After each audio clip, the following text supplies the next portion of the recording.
Hello everyone, कैसे हैं आप सभी लोग। अगर आप C S I R NET GATE I I T JAM या C U E T P G की तैयारी कर रहे हैं तो ये वीडियो आपके लिए काफ़ी ज़्यादा हेल्पफुल होने वाली है। खास करके वो स्टूडेंट जो ऑर्गेनिक केमिस्ट्री पढ़ना चाहते हैं बट ये समझ में नहीं आता कि हम ऑर्गेनिक केमिस्ट्री को स्टार्ट कैसे करें या किन चीज़ों को पहले पढ़ना चाहिए, किन चीज़ों को बाद में पढ़ना चाहिए। आप बार बार ऑर्गेनिक केमिस्ट्री पढ़ते हैं फिर भी आप एग्जाम में जब पार्टिसिपेट करते हैं तो ऑर्गेनिक केमिस्ट्री के क्वेश्चन आपके गलत होते हैं या आप समझ नहीं पाते। लगता है कि चार ऑप्शन में से कोई एक ऑप्शन सही है, फिर भी आपके क्वेश्चंस गलत हो जाते हैं। बेसिकली क्या हमें पहले पढ़ना चाहिए, क्या हमें बाद में पढ़ना चाहिए, या हम अगर C S I R syllabus के अकॉर्डिंग बात करें तो C S I R syllabus ने जिस तरीके से दिया है बहुत ही क्लियर उसने इंडिकेट किया है कि आपकी जो प्रिपरेशन होनी चाहिए वो इसी सीक्वेंस में होनी चाहिए। अगर आप सी एस आई आर के सिलेबस को उठा के देखेंगे तो जिस हिसाब से उन्होंने यूनिट्स के बारे में बात किया है बहुत एक क्लियर सीक्वेंस दिया है कि आप इसी सीक्वेंस में प्रिपरेशन करिए। चाहे हम इनऑर्गेनिक केमिस्ट्री की बात करें, ऑर्गेनिक केमिस्ट्री की बात करें या फिजिकल केमिस्ट्री के बारे में बात करें, तो same C S I R syllabus के बेस्ड पे ही हम यहाँ पे बात करेंगे कि आपका क्या सीक्वेंस होना चाहिए प्रिपरेशन का, किस यूनिट को पढ़ने के पहले क्या चीज़ आपको आनी चाहिए या किस तरह के नॉलेज के बारे में आपको आइडिया होना चाहिए, ताकि आपको जो भी यूनिट आप पढ़ रहे हो उस यूनिट के क्वेश्चन आप आसानी से कर लें, या उन यूनिट को पढ़ते वक्त कोई भी कॉन्सेप्ट जो आपको समझ में नहीं आ रहा है वो ऐसी प्रॉब्लम फेस ना करनी पड़े। मतलब जो भी हम पढ़ें वो हम आसानी से समझ लें या हमारे दिमाग में कोई डाउट ना हो, या अगर डाउट आए तो हमें किधर मूव करना चाहिए। देखिए, ऑर्गेनिक केमिस्ट्री की कौन सी बुक्स आपको प्रेफर करनी चाहिए, बुक से रिलेटेड अलग वीडियोस हैं, उसके बारे में बात नहीं करेंगे। यहाँ पे हम एक सीक्वेंस के बारे में बात करेंगे जो सीक्वेंस आपके लिए हेल्पफुल होगा कि आपको किस तरीके से पढ़ना चाहिए। तो बेसिकली देखो, आप हम शुरू में तो पहले ऐसे बांटेंगे इसको। पहले हमें जो फोकस करना है वो बेसिक्स ऑफ ऑर्गेनिक केमिस्ट्री के ऊपर फोकस करना है। इन बेसिक्स ऑफ ऑर्गेनिक केमिस्ट्री में क्या क्या चीजें आएंगी इसके बारे में बात करेंगे। दूसरा हम स्टीरियो केमिस्ट्री के ऊपर आएंगे। सेकेंड हमारा जो होना चाहिए स्टीरियो केमिस्ट्री। थर्ड जो हमारे पास पोर्शन होना चाहिए वो रिएक्शन मैकेनिज्म, नेम्ड रिएक्शन या रीअरेंजमेंट। आपका इन्हें एक साथ ही पढ़ना चाहिए हमेशा। नेक्स्ट आपका जो होना चाहिए वो रिएजेंट इन ऑर्गेनिक सिंथेसिस, जो भी आप रिएजेंट पढ़ रहे हैं वो सीक्वेंस आपका होना चाहिए। उसके बाद ये चीजें अगर आपको आती हैं तब आप पेरीसाइक्लिक रिएक्शन और फोटोकेमिस्ट्री के ऊपर जाइए या हेट्रोसाइक्लिक केमिस्ट्री पढ़िए। या हेट्रोसाइक्लिक पढ़ने के लिए सबसे पहले आपको क्या क्या चीज़ों के बारे में पता होना चाहिए कि आपको हेट्रो अच्छे से समझ में आ जाए। या पेरी या फोटो पढ़ने के लिए सेम ऊपर की चीज़ें अगर आपकी क्लियर रहेंगी तो पेरी और फोटो के क्वेश्चन आपसे कभी गलत नहीं होंगे। कुछ लोग ऐसे होते हैं जो पेरी और फोटो पढ़ के ही जाते हैं। वो जमाना गया जब हम सिर्फ पेरी और फोटो पढ़ के चले जाते थे और हमसे क्वेश्चन बन जाते थे। आज भी सीधा सीधा क्वेश्चन पूछ देता है कभी कभार, लेकिन जब कंबाइंड क्वेश्चन पूछता है तो पता चलता है कि हम पढ़ के गए थे फिर भी हमारे क्वेश्चन सॉल्व नहीं हो रहे हैं। और उसके बाद ऑर्गेनिक स्पेक्ट्रोस्कोपी या नेचुरल प्रोडक्ट, तो ये बेसिकली हम बात करेंगे तो ये हमारी स्टेप्स होंगी। Step 1, step 2, step 3, 4, 5 and 6। इनकी क्या एक मंथली प्लानिंग होनी चाहिए, कैसे रखना है कैसे नहीं रखना है इसके बारे में भी बात करेंगे हम सब कुछ। तो सबसे पहले बात करते हैं basics of organic chemistry. Basics of organic chemistry में हम किन किन यूनिट्स को रखें जो हमारे लिए सही रहे और हमें किस सीक्वेंस में उन्हें पढ़ना है। तो देखो, basics of organic chemistry and stereo chemistry, इन दोनों को आप एक साथ पढ़िए। स्टीरियो केमिस्ट्री के भी दो पोर्शन है, कन्फिगुरेशनल एंड कन्फर्मेशनल। बेसिकली आप पहले कन्फिगुरेशनल पढ़िए जहां पे हम आइसोमर्स के बारे में बात करते हैं। कंप्लीट नॉलेज हमारा स्टीरियो आइसोमर्स का होता है। आयुपैक नॉमेनक्लेचर से रिलेटेड क्वेश्चंस आपसे पूछा जाता है। अगर आयुपैक आपको आता है तो अच्छी बात है, नहीं आता है तो एक बार आयुपैक का आप नॉर्मल एक इंट्रोडक्शन ले लीजिए। अब मोस्ट ऑफ स्टूडेंट को आयुपैक के बारे में भी नहीं पता, आयुपैक नॉमेनक्लेचर ठीक से नहीं कर पाते। तो आप सबसे जो है पहले आयुपैक के बारे में आप स्टडी करिए। आयुपैक के साथ साथ जब हम बात करें तो आप जीओसी की बात करेंगे। आप GOC, general organic chemistry. General organic chemistry में भी दो चीजें हैं जिनको आपको फोकस करना है। एक आपका जो इलेक्ट्रॉनिक कॉन्सेप्ट है उसको बढ़िया से, ठीक है, और एक जो आपका स्टेरिक कॉन्सेप्ट है उससे। इन दो कॉन्सेप्ट को आप साथ में लेके चलेंगे। पहले हम इलेक्ट्रॉनिक के ऊपर फोकस करें तो इलेक्ट्रॉनिक में जितने भी हमारे इलेक्ट्रॉनिक इफेक्ट हैं उनके बारे में बात कर रहे हैं, जैसे इंडक्टिव इफेक्ट, ठीक है, कॉन्जुगेशन, रेजोनेंस और मिजोमरिक इफेक्ट, हाइपर कॉन्जुगेशन, इनके बारे में हमें डिटेल आइडिया होना चाहिए। तो जीओसी में पहले इलेक्ट्रॉनिक इफेक्ट को हमें फोकस करना है। इलेक्ट्रॉनिक के बाद जितने भी स्टेरिक इफेक्ट हैं, जो भी आप पढ़ते हो, steric hindrance in reaction, steric effect, steric inhibition in resonance, ये सारी चीज़ें। तो शुरू में सबसे पहले आप जनरल ऑर्गेनिक केमिस्ट्री के ऊपर फोकस करिए, जनरल ऑर्गेनिक केमिस्ट्री को पढ़िए, उसमें भी सबसे पहले इलेक्ट्रॉनिक इफेक्ट को पढ़िए। इलेक्ट्रॉनिक इफेक्ट के जितने कॉन्सेप्ट हैं वो आपके क्लियर होने चाहिए, चाहे हम शिफ्टिंग ऑफ इलेक्ट्रॉन के बारे में बात कर रहे हों या अट्रैक्शन ऑफ इलेक्ट्रॉन के बारे में बात कर रहे हैं। दो तरह के इफेक्ट्स के थ्रू या दो तरह से हम इलेक्ट्रॉनिक इफेक्ट की स्टडी करते हैं। वो चीज़ें अगर आपके क्लियर हो तो साथ में ही आप यूनिट 2 को लेके चल सकते हो। यूनिट 2 को मतलब क्या कि कन्फिगुरेशनल वाला जो पोर्शन है, इंट्रोडक्शन, जनरली आइसोमर्स के बारे में बात कर रहे हैं, स्टीरियो आइसोमर्स का जो इंट्रोडक्शंस है, normal nomenclature, rigid nomenclature, cis-trans nomenclature, ये सारी चीज़ों का आपको आइडिया होना चाहिए। ऑप्टिकल एक्टिविटी आपको पहचाननी आनी चाहिए, इनैंसियोमर, डाइस्टीरियोमर, दीज आर द कन्फिगुरेशनल पार्ट। यहाँ पे भी स्टीरियो केमिस्ट्री के दो पार्ट हैं। एक तो पहला है आपका क्या, कन्फिगुरेशनल, जिसे हम बिल्कुल जीओसी के साथ ही लेके चलें। दूसरा जो हमारे पास है वो आपका क्या है, कन्फर्मेशनल। देखिए कन्फर्मेशनल हम तभी समझ पाएंगे जब हमारा इलेक्ट्रॉनिक और स्टेरिक कॉन्सेप्ट जो है वो क्लियर है, तब हमें कन्फर्मेशनल अच्छे से समझ में आएगा स्टीरियो केमिस्ट्री का। ओवरऑल कहने का ये मतलब है कि भाई साहब ये यूनिट पढ़ने के लिए हमें जीओसी का पूरा प्रॉपर नॉलेज होना चाहिए, साथ ही साथ हमें यूनिट 3 भी पहले पढ़ लेना है, मतलब इसके पहले ही पढ़ लें हम। जीओसी में जब हम इलेक्ट्रॉनिक और स्टेरिक पढ़ रहे हैं तभी हमें एरोमेटिसिटी के बारे में पूरा प्रॉपर आइडिया हो जाना चाहिए। एरोमेटिसिटी, एरोमेटिक क्या होता है, नॉन एरोमेटिक क्या होता है, एंटी एरोमेटिक क्या होता है, होमो एरोमेटिक क्या होता है, क्वासी एरोमेटिक क्या होता है, इन्हें हम कैसे देखते हैं। तो ये पूरा हमारा बेसिक्स रहेगा। बेस जब हम प्रिपेयर करेंगे तभी हम आगे की चीज़ों के बारे में बात कर सकते हैं। बेसिक्स में भी हम लेवल बांट सकते हैं। देखो आप, नॉर्मल लेवल, मीडियम लेवल और हम बात करेंगे हाई लेवल। हाई लेवल में आपका खास करके कन्फर्मेशनल वाला पोर्शन आ जाता है।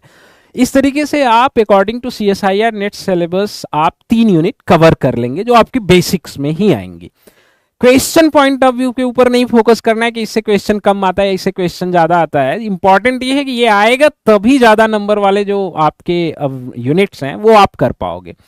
उसके बाद नेक्स्ट जो हम बात करेंगे, reaction mechanism and named reaction या रीअरेंजमेंट के बारे में बात करें तो खास करके CSIR के सिलेबस में देखोगे आप तो ये आपके लिए यूनिट 4 है, जहां पे आप ऑर्गेनिक रिएक्शन इंटरमीडिएट के बारे में बात करते हैं, उनके जनरेशन के बारे में बात करते हैं। यूनिट 5 की अगर हम बात करें तो यूनिट 5 जो आपकी है वो रिएक्शन मैकेनिज्म की है, सब्स्टिट्यूशन रिएक्शन, एलिमिनेशन रिएक्शन या रेडिकल के बारे में भी आप बात करते हैं। यूनिट 6 का जो रिलेशन है वो आपका रीअरेंजमेंट, खास करके जो आप नेम्ड रिएक्शन के बारे में बात कर रहे हो। तो देखो इन तीनों यूनिट को आपको एक साथ पढ़ना चाहिए। कभी भी आपको 12th के स्टैंडर्ड से स्टडी नहीं करनी चाहिए कि हम पहले पूरा कार्बोकैटायन पढ़ रहे हैं, फिर पूरा कार्बोनायन पढ़ रहे हैं, फिर पूरी कार्बीन पढ़ रहे हैं, नाइट्रीन पढ़ रहे हैं, तब मैकेनिज्म पढ़ रहे हैं। इस तरीके से जो भी पढ़ा रहा है वो आपको फूल बना रहा है।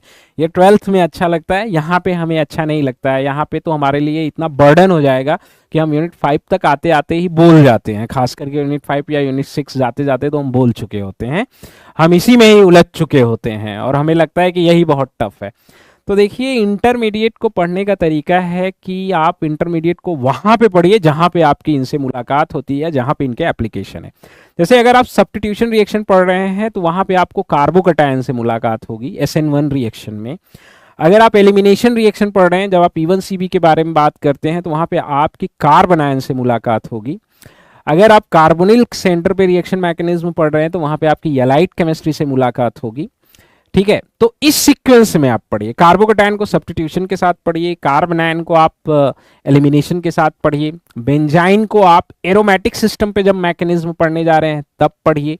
इन चीजों को पढ़ने के बाद, इनके बाद आपको रेडिकल और कार्बीन पढ़ना चाहिए, क्योंकि तभी रेडिकल और कार्बीन अच्छे से समझ में आएगी। अगर आप उसे इंटरमीडिएट के फॉर्म में पढ़ोगे तो आप रेडिकल और कार्बीन को कभी भी अच्छे से समझ नहीं सकते हो। आप बस रट सकते हो, बट उनके अगर क्वेश्चन जहां मिक्स करके आए तो आपके करने की जो प्रोबेबिलिटी है वो बिल्कुल खत्म हो जाती है, या आप कर ही नहीं पाते, या आप रटते रहते हो, याद है तो कर लिए, नहीं याद है तो समझ में नहीं आता कि ये क्वेश्चन किसका पूछा हुआ है। तो इंटरमीडिएट को आप जब भी जिस भी फंक्शनल ग्रुप के साथ पढ़ रहे हैं, जहां पे ये मिलते हैं वहां पे आप इनको पढ़िए। उसी तरीके से हम रिएक्शन मैकेनिज्म, इन दोनों को साथ में ही पढ़ना चाहिए, खास करके नेम्ड रिएक्शन। नेम्ड रिएक्शन भी जैसे सब्स्टिट्यूशन पढ़ रहे हैं तो जितने भी नेम्ड रिएक्शन सब्स्टिट्यूशंस के हैं उन्हें आप पढ़ डालिए। एलिमिनेशन पढ़ रहे हैं तो जिनके नेम्ड रिएक्शन है उन्हें पढ़ डालिए। कार्बोनिल कार्बन पे रिएक्शन मैकेनिज्म पढ़ रहे हैं तो उसके नेम्ड रिएक्शन पढ़ डालिए। एरोमेटिक सिस्टम पे आए आप, अगर उनके बारे में रिएक्शन मैकेनिज्म पढ़ रहे हैं तो वहाँ पे आप बेंजाइन पढ़िए और उनसे रिलेटेड जितने नेम्ड रिएक्शन है उन्हें पढ़ डालिए।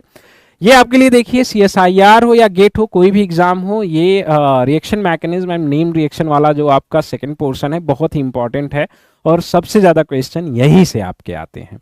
अब अगर आपको इनके बारे में आइडिया लग चुका है और बेसिक्स का आपको आइडिया है तो रिएजेंट आपके लिए बड़ा आसान हो जाता है। तो नेक्स्ट जो आपका स्टेप होना चाहिए उसके बारे में हम बात करें, reagent and stereo selective synthesis.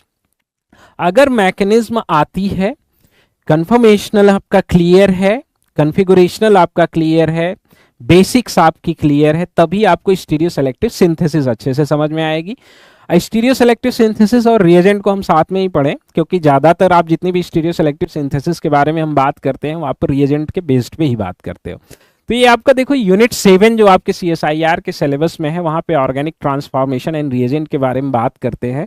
Unit 8 जो है ये भी आपकी बिलोंग कर रही है खास करके रेट्रो सिंथेटिक एनालिसिस से या concept of organic synthesis and asymmetric synthesis. ये जितनी भी यूनिट्स आपकी हैं वो रिएजेंट, रिएक्शन मैकेनिज्म और स्टीरियो सेलेक्टिव सिंथेसिस से रिलेटेड है।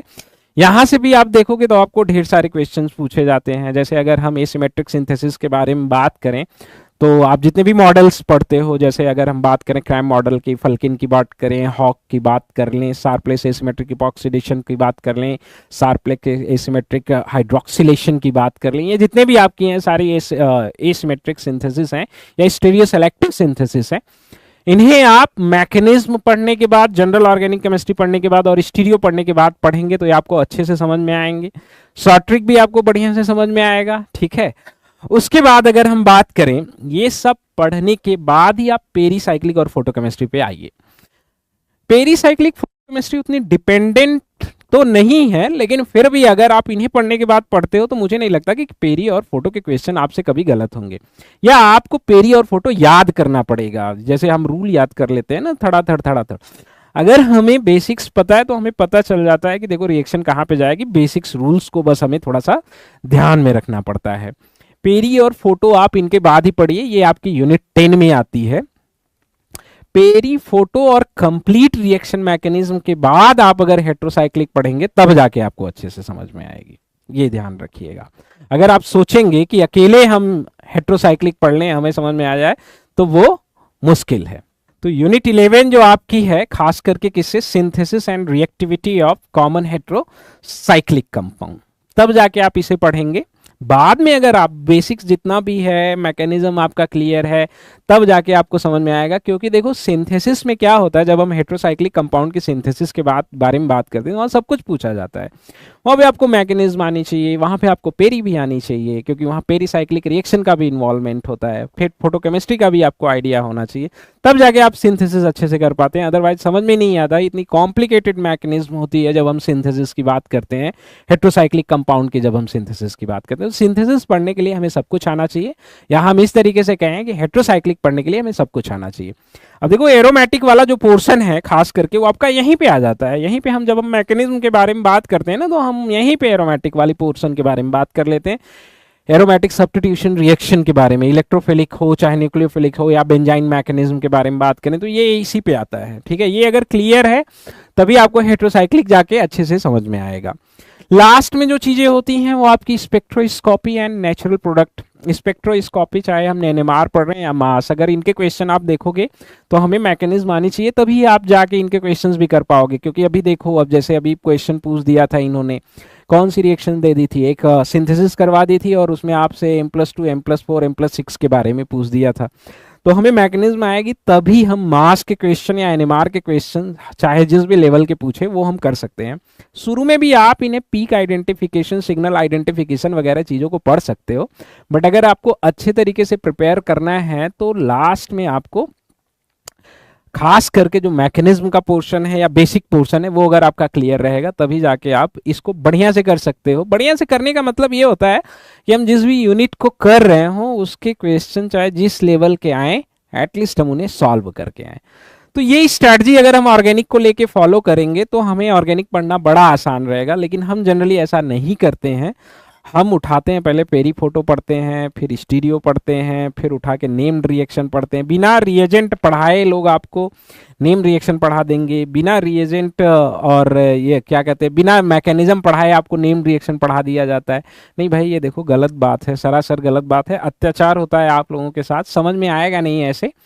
तो ये बेसिक हमारा ट्रेंड होना चाहिए ऑर्गेनिक केमिस्ट्री को पढ़ने का। एक बार आप इस तरीके से पढ़ने की कोशिश करिए, आपको काफ़ी ज़्यादा हेल्प मिलेगी।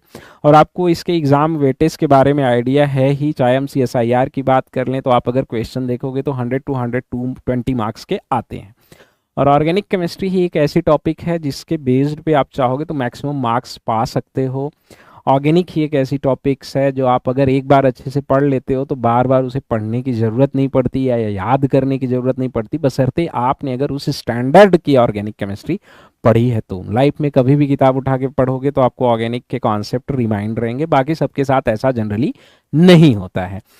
बट इसे पढ़ने का तरीका आपका अच्छा होना चाहिए। हमें जो जिस तरीके से एक सीक्वेंस फॉलो करना चाहिए, उस सीक्वेंस में अगर हम चलेंगे तो हमें समझ में आएगा। किसी भी एग्ज़ाम के सिलेबस के बारे में बात करें तो वो सिलेबस आपको इसी तरीके से लिख के देते हैं कि आप इन्हीं सीक्वेंस में आप प्रिपरेशन अपनी स्टार्ट करिए। होपफुली आपके लिए वीडियोस हेल्पफुल हो सकती है। अगर कुछ और रहेगा तो आप अपने सजेशंस दीजिएगा, बताइएगा, उसमें भी हम आपकी जितनी हेल्प कर सकते हैं बिल्कुल करने की कोशिश करेंगे, ठीक है। और वेटेज से, एग्जामिनेशन वेटेज से रिलेटेड भी हम एक सेपरेट वीडियोस देंगे जहां पे आपको बता देंगे कि देखो भैया कहाँ से कहाँ कितने मार्क्स के क्वेश्चन आते हैं। बट अल्टीमेटली आप ये समझ लो भाई साहब कि ऑर्गेनिक अगर आपको करना है तो आप मैक्सिमम यूनिट को कवर करिए। अगर आप सेलेक्टिविटी रखेंगे तो करने की जो प्रोबेबिलिटी या सॉल्व करने की जो प्रोबेबिलिटी है वो कम हो जाती है। और सबसे इंपॉर्टेंट है हायर लेवल के क्वेश्चन करना। लेवल आपका एकदम टॉप वाला होना चाहिए। अगर आप देखोगे धीरे धीरे एग्जाम का लेवल बढ़ता जा रहा है, खास करके ऑर्गेनिक केमिस्ट्री में क्लेडिन कैरुथर जो FL से ऊपर उठ रहा है, तो अब आपको उनके ऊपर के क्वेश्चन करने पड़ेंगे, स्टैंडर्ड टेस्ट आपको देने पड़ेंगे जहाँ पे अच्छी क्वालिटी के टेस्ट आपको मिल रहे हों।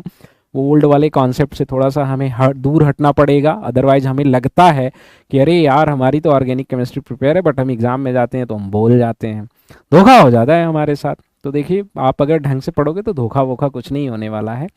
ओके, ठीक है। तो आप इस स्ट्रैटेजी को फॉलो करिए, डेफिनेटली ये आपके लिए हेल्पफुल रहेगा। मिलते हैं अभी नेक्स्ट वीडियो में। Okay, bye bye.